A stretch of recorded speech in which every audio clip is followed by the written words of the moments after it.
we have decided to inflict her with only one sentence, that is sentence of death.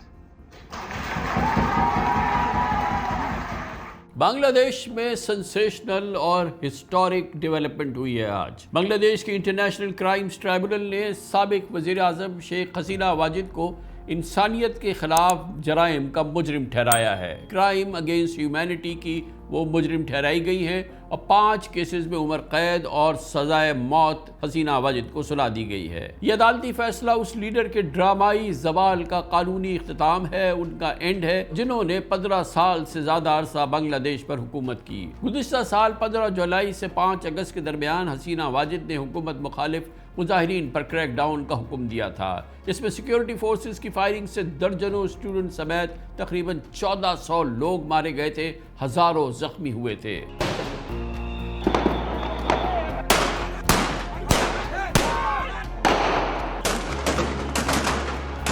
तलबा की क़यादत में नहते मुजाहिरीन का कसूर सिर्फ अपने राइट्स मांगना था, लेकिन ये एहतजाज जब इनकलाब की सूरत में तब्दील हुआ तो हसीना वाजिद को इक़्तिदार से बेदखल होना पड़ा। उन्होंने 5 अगस्त 2024 को ही बांग्लादेश छोड़कर इंडिया में पनाह ली थी, जहां आज भी वो छुपी हुई हैं। हसीना वाजिद की गैर मौजूदगी में उन पर इंसानियत के खिलाफ जराइम के केसेस कायम हुए हैं और क्राइम अगेंस्ट ह्यूमैनिटी के नए केसेस भी उनके खिलाफ सामने आए हैं। इन केसेस का फैसला भी उनकी गैर हाजिरी में आज सुना दिया गया। In view of all the above facts and circumstances and findings, it is hereby ordered that accused Sheikh Hasina be found guilty on 3 counts. Count number 1, incitement. Count number 2, order to kill. Count number 3, inaction to prevent the atrocities and failing to take punitive actions against the perpetrators. For all these 3 counts, we have decided to inflict her with only one sentence, that is sentence of death. हसीना वाजिद के शरीक मुल्ज़मान में साबिक वज़ीर दाखिला असदुज़्ज़मा कमाल और साबिक police chief Chaudhary Abdullah Mamun भी शामिल हैं। तीनों मुजरिमान पर इल्ज़ाम है कि वो सैकड़ों मुजाहिरीन की हलाकतों के मास्टरमाइंड हैं। अदालत ने कई बार हसीना वाजिद को पेश होने और मुकदमे का सामना करने का हुक्म दिया था, लेकिन उन्होंने भारत से वापस आने से इनकार कर दिया था, बल्कि इस केस को कानूनी मजाक भी करार दिया था। हसीना वाजिद को अदालत के लिए रियासती वकील फराहम किया गया, लेकिन उन्होंने अदालत के इख्तियारात को तस्लीम करने से इनकार किया और उनका कहना था कि वो तमाम इल्ज़ामात को रद्द करती हैं। आज के हम जानी हमारे विरुद्ध मामला दिए थे। अदालत के चीफ प्रोसिक्यूटर की जानिब से मुझ पर लगाए गए तमाम इल्ज़ामात झूठे हैं। अगर अदालत में झूठे इल्ज़ामात लगाए जाएं तो इनके खिलाफ मुकदमा दर्ज किया जाएगा, लेकिन ये अदालत खुद भी गैर कानूनी है। 1973 में जंगी मुजरिमों के ट्रायल के लिए पार्लियामेंट में एक कानून पास किया गया था। जंगी मुजरिमों का ट्रायल होगा। आर्टिकल 114 में ये दर्ज था कि अदालत कैसे तश्कील पाएगी और उसके अरकान कौन होंगे। उन्होंने इनमें से किसी बात की भी पाबंदी नहीं की। यूनिस ने गैर कानूनी और गैर आईनी तौर पर इक़्तिदार पर कब्जा किया। आर्टिकल 7 कहता है कि अगर कोई शख्स ज़बरदस्ती मुंतखब नुमाइंदों को इक़्तिदार से हटाए तो उसे सज़ा दी जाएगी। चीफ प्रोसिक्यूटर থেকে শুরু করে কারা কি হবে সব কিন্তু नोबेल इनाम याफ्ता मोहम्मद यूनिस की क़यादत में बांग्लादेश की अबूरी हुकूमत ने पहले भारत से हसीना वाजिद की हवालगी की दरख्वास्त की थी। नई दिल्ली ने अब तक ना तो इन दरख्वास्तों को कोई जवाब दिया है, ना ही मुबैना तौर पर इसका किसी किस्म का कोई पॉजिटिव रिस्पॉन्स किया है, बल्कि सुनी अनसुनी कर दी है। The Prime Minister went there and started, not only she's living there, the problem is when I had a chance to talk to Prime Minister Modi, I just simply said, you want to host her?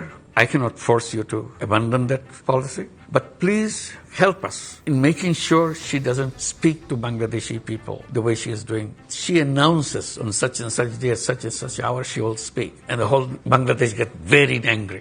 Why is she speaking? Why is she keeping this whole anger thing inside of us now? And is India doing what you asked? No.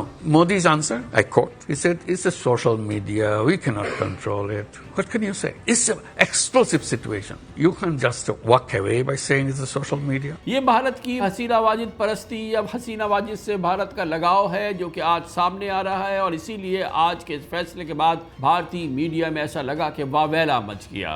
Sheikh Hasina has not been given a fair trial. Does it really mean that India is legally bound to extradite the former Prime Minister. She was tried in exile because she was in India where she has sought asylum. What exactly is it that she has been charged for? Killing 1,400 people during the crackdown. But can all of it be due to Sheikh Hasina's regime, and her fault is the larger question. In Bangladesh, a troubling drama is unfolding, one that threatens the legacy of the country's last truly democratically elected Prime Minister, Sheikh Hasina. The so-called International Crimes Tribunal has sentenced her to death in absentia. इसके साथ ही हसीना वाजिद पर संगीन इल्जामात और उनका रवैया India के लिए भी अब सफारती लिहाज से एक डिप्लोमेटिक परेशानी का बाइस बनेगा। इंडियन एक्सप्रेस ने अपनी एक रिपोर्ट में एनालिसिस किया है कि हसीना वाजिद इंडिया के लिए डिप्लोमेटिक हेडेक बन गई हैं, सर दर्द तो बन चुकी हैं। दरअसल अपने अपने मुल्कों से फरार होने वाले पॉलिटिशियंस को शेल्टर देने में इंडिया का एक अपना ट्रैक रिकॉर्ड है।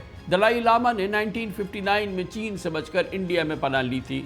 अफगान लीडर नजीबुल्लाह की फैमिली ने भी 1992 में इंडिया में पनाह ली थी। शेख हसीना वाजिद खुद भी 1975 में अपने वालिद शेख मुजीबुर रहमान और फैमिली के दूसरे अफराद के मिलिट्री कू में कत्ल के मौके पर अपनी बहन शेख रेहाना के साथ इंडिया में ही रेफ्यूजी रही थी और इस वक्त भी वो अपनी बेटी साइमा वाजिद के साथ इंडिया में ही है। इत्तलात के मुताबिक वो दिल्ली के किसी इंडियन हुकूमत के सेफ हाउस में हैं। लेकिन वो कब तक इंडिया में रहेंगी और क्या बांग्लादेश उनकी इंडिया से हवालगी का मुतालबा जारी रखेगा, इस बारे में कुछ नहीं कहा जा सकता। लेकिन बहरहाल इस वक्त की बांग्लादेश की हुकूमत ने कहा है और कीमत पर बांग्लादेश को इस वक्त हसीना वाजिद की वापसी चाहिए और इस हवाले से वो भारत के साथ हर किस्म का अपना तरीका और हर किस्म का प्रेशर अपनाएंगे। अब आपके जहन में ये सवाल घूम रहा होगा कि बांग्लादेश आखिर किस तरह शेख हसीना तक एक्सेस हासिल कर सकता है।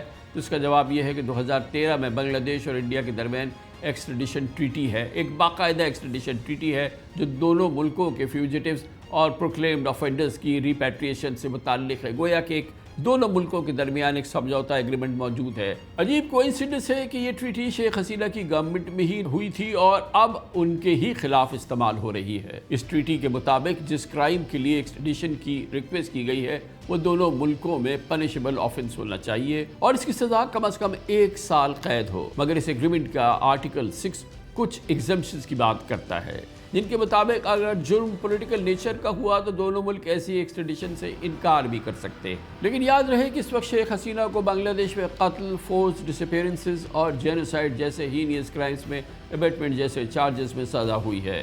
इन केसेस में उनके लिए इंडिया में पॉलिटिकल असाइलम लेना मुश्किल ही नहीं नामुमकिन है। आज जस्टिस गुलाम मुर्तज़ा की सरबराही में 3 रुकनी इंटरनेशनल क्राइम्स ट्रिब्यूनल हसीना वाजिद को इंसानियत के खिलाफ जराइम का मुजरिम करार देते हुए 2 इल्ज़ामात के तहत सजाए मौत और 3 इल्ज़ामात के तहत उम्र कैद की सजा सुनाई। प्रथम चार्जे आसामी शेख हसीना के पहले इल्ज़ाम में शेख हसीना को मुजरिम करार देकर बकिया तमाम उम्र कैद की सजा सुनाई गई है। दूसरे इल्ज़ाम में 2024 की बगावत के दौरान इंसानियत के खिलाफ जराइम पर शेख हसीना को मुजरिम करार दिया गया क्योंकि उन्होंने मोहलिक हथियारों, हेलीकॉप्टर्स और ड्रोन्स का इस्तेमाल करते हुए तकरीबन 1400 बांग्लादेशी तलबा और शहरियों को बेरहमी से कत्ल किया और 25,000 से जायद लोगों को जख्मी किया। खास तौर पर अशूलिया के इलाके में 6 अफराद को बहिमाना तौर पर कत्ल करने के बाद उनकी लाशें जला देने और चंखर पूल के इलाके में 6 अफराद को कत्ल करने के जुर्म में उन्हें सजाए मौत सुनाई गई।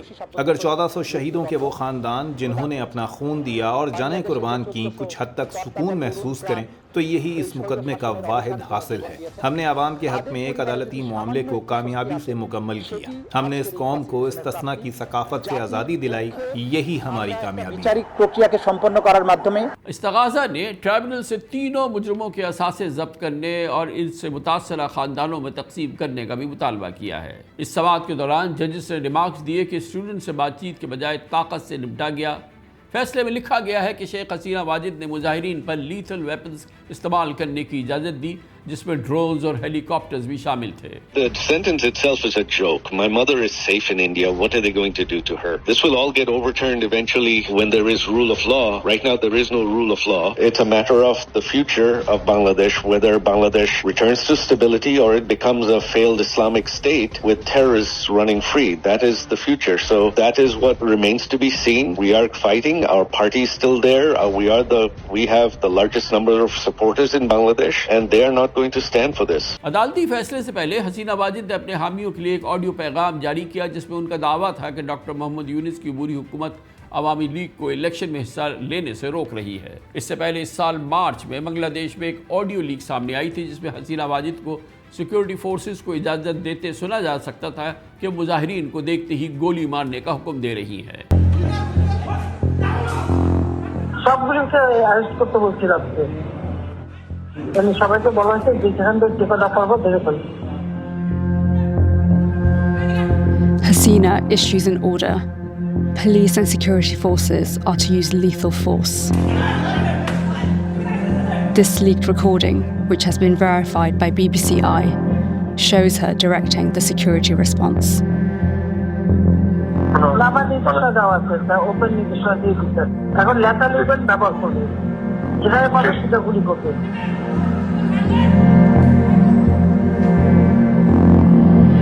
آج بنگلہ دیش کی سابق وزیر اعظم حسینہ واجد کے خلاف کیس کی آخری سماعت اور ان کی سزائے موت کا فیصلہ پورے بنگلہ دیش میں ٹی وی چینلز براہ راست دکھا رہے تھے۔ اس کی وجہ یہ تھی کہ عوام خود دیکھ لے کہ عدالتی کارروائی کیسے ہو رہی ہے۔